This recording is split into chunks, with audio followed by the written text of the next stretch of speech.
box, saints and power. This is for Sean Bell, who was killed in a hail of gunfire the night before his wedding. This is for Oscar Grant, who was shot in the back while lying handcuffed on a subway platform. This is for Andy Lopez, a boy carrying a toy gun.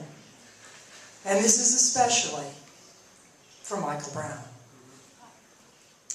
I wrote this the day after Michael Brown was killed, after the police had released the lie that he had been involved in the attempted theft of a box of cigars before his murder.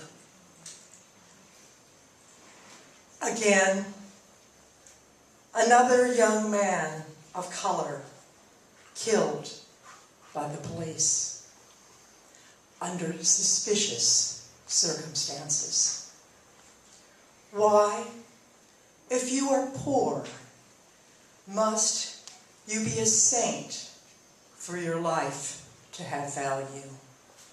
Why does a police officer's irrational fear justify your death? A mistake justify your murder?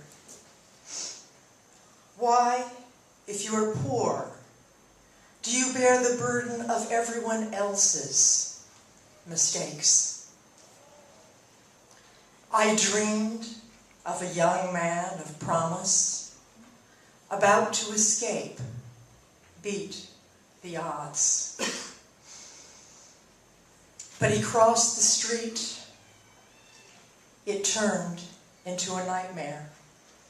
Him being buried in a cigar box. It is an open casket funeral. His coffin filled with other young men of color in new suits, wrapped neatly in cellophane, stacked like cigars. His funeral procession hemmed in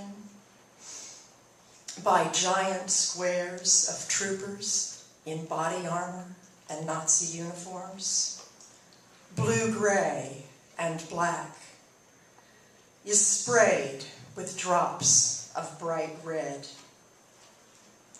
High above, a shiny billboard says, "Rest in peace."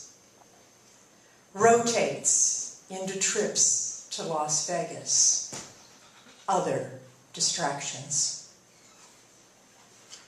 But how can he rest? How can we? Everywhere, people carry signs that say, "We want justice."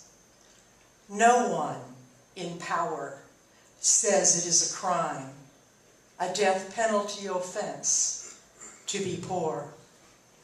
But once you're murdered by the police without a trial, once you're dead, the attempts to justify your murder, excuse your killer, make it clear. To those in power, your life is less important than police authority. Sometimes it's time to protest in the streets. Nothing else seems to reach those in authority, even temporarily. Nothing else breaks the shoot to kill, call in the artillery mentality. Nothing else cuts the apathy, clears the hypocrisy, makes simple the supposed complexity of police murder. To speak out, to go into the streets, changes the equation, the balance of power, of concern.